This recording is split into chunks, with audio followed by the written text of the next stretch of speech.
Good morning, welcome to CATEX TV. My name is Frank Fortunato. Today is Monday, February 25th, 2013. Well, last night, British actor Daniel Day-Lewis won an unprecedented third Academy Award for Best Actor. Congratulations to him. There was a substantial earthquake in the Tokyo area this morning. A 6.2 magnitude quake jolted eastern Japan. The epicenter was about 70 miles east of Tokyo. Office buildings shook in the downtown region. There were no immediate reports of injuries or damage. There were also no reports of irregularities at the Fukushima Daiichi nuclear plant. We, of course, know that plant well. A tsunami alert had been issued simply as a precaution. It was later withdrawn.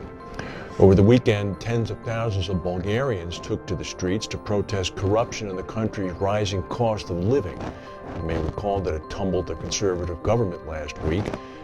The president of Bulgaria, President Rosen Plevneliev, briefly appeared at a window in downtown Sofia to try to address the crowd, but he was jeered off the stage. Protesters have vowed to continue until the price of electricity in particular begins to drop. In about 1 hour's time, ballot places in Italy will close on the second day of voting in one of the country's most contested elections in recent history. This is the first general election since former Prime Minister Silvio Berlusconi resigned in November of 2011 after becoming embroiled in a series of scandals. Preposterously, Berlusconi is running again, and he may win. The current Prime Minister, who's outgoing, Mario Monti, is running again. A comedian is running, and also the leader of the Democratic Party is running. According to European observers and financial markets, they're bracing for a very unpredictable outcome. The British pound fell to its lowest level in 16 months against the euro and both the dollar as well. This is after Moody's Investor Service cut the UK's AAA credit rating. The pound against the dollar went down to $1.51, and against the euro went down to 87.94 pence.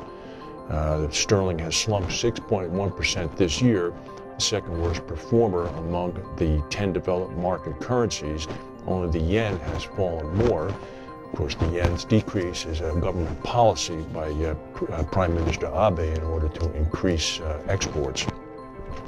Well, on Friday in the United States, we have this little event called the sequestration, which is going to automatically cut billions of dollars off the American government's budget. Yesterday, the Obama administration released a state-by-state report of what the effects of this will be. Of course, the idea is to get Congress to agree to something that would include new revenue. Food safety inspections, early education classrooms, and mental health treatment are all at risk if the cuts go into place, as well as stalled maintenance on American Navy ships. 70,000 children would no longer have access to Head Start programs, 10,000 teacher jobs would be at risk. There'd be some 2,500 fewer food inspections in the United States. Worst, of course, would be that the Federal Aviation Administration would be forced to cut $600 million from its budget. That could result in furloughs and greatly increase the lines at security checkpoints.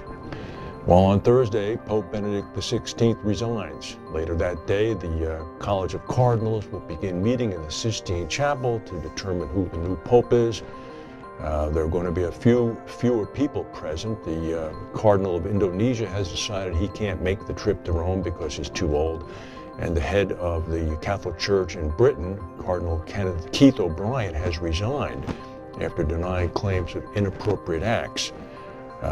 This is going to be a very, very interesting election to determine what happens. Most people believe that an African or an Asian pope is going to be the result of this. Here's an interesting story. California's workers' compensation program is known as one of the most generous in the country. Running back Terrell Davis from the Denver Broncos of the National Football League obtained a $199,000 injury settlement from the state of California. He argued that he played against California teams in California 9 times over the course of his career. Of course, each time he played in California, he was taxed at California income tax rates. That made him eligible for the system. Other athletes who never played for a California team but played games in California who have received awards from the California comp system include Moses Malone.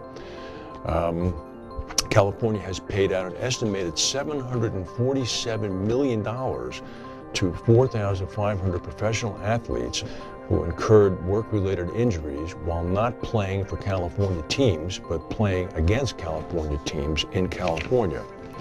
This is going to require a massive overhaul because, of course, California is essentially out of money. This does not take money out of the taxpayer's pocket because it's paid for by the employers of these players that have been awarded the money. So you can imagine where that is coming from. One offensive lineman who played for a foreign team said, "I played 15 plus games in California over my career. I never had an easy game." He played for the Washington Redskins. Well, interesting. That's the news for today. If we have any breaking news, we'll come back and tell you. Thank you for watching, and we'll see you tomorrow.